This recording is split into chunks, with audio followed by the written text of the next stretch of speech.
Responde a esta pregunta en español en los próximos segundos. Hoy no solo te voy a enseñar, sino que vas a poder responder y hacer esa pregunta. ¿Listo? Empecemos. Ya estamos en la lección número 2 en Aprendiendo Idiomas. Si eres nuevo, bienvenido. Aquí aprendes español útil y práctico desde el minuto 1.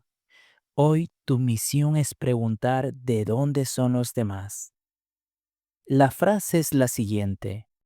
Soy de, soy significa I am y de significa from. Fácil, ¿verdad?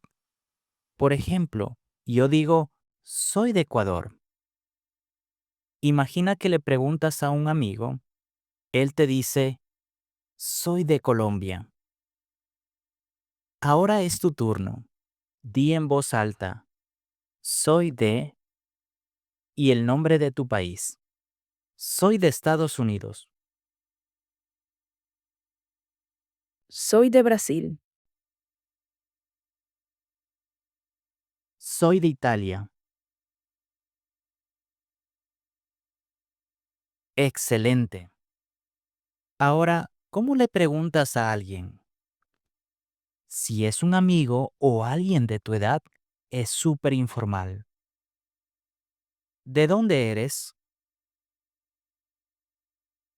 Repite conmigo.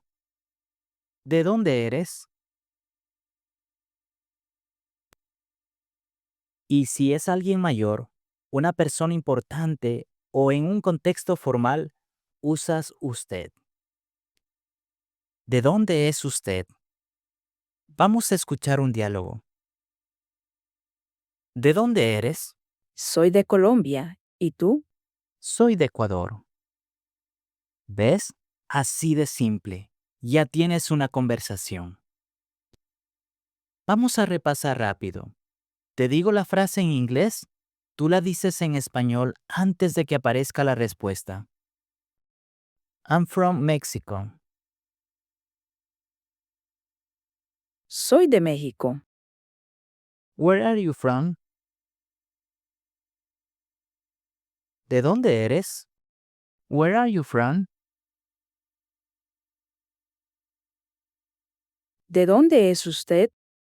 Excelente. Lo tienes dominado. Ahora viene tu tarea más importante.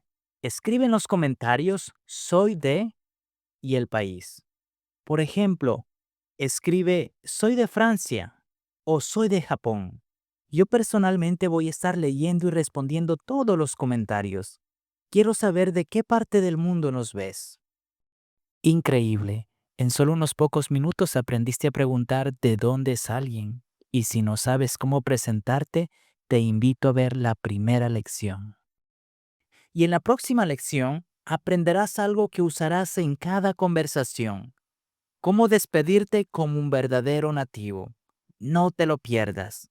Si este video te ayudó, dale me gusta y suscríbete al canal para no perderte nada. Activa la campanita para no perderte la próxima lección. Compártele con ese amigo que también quiere aprender español. Nos vemos en la próxima lección.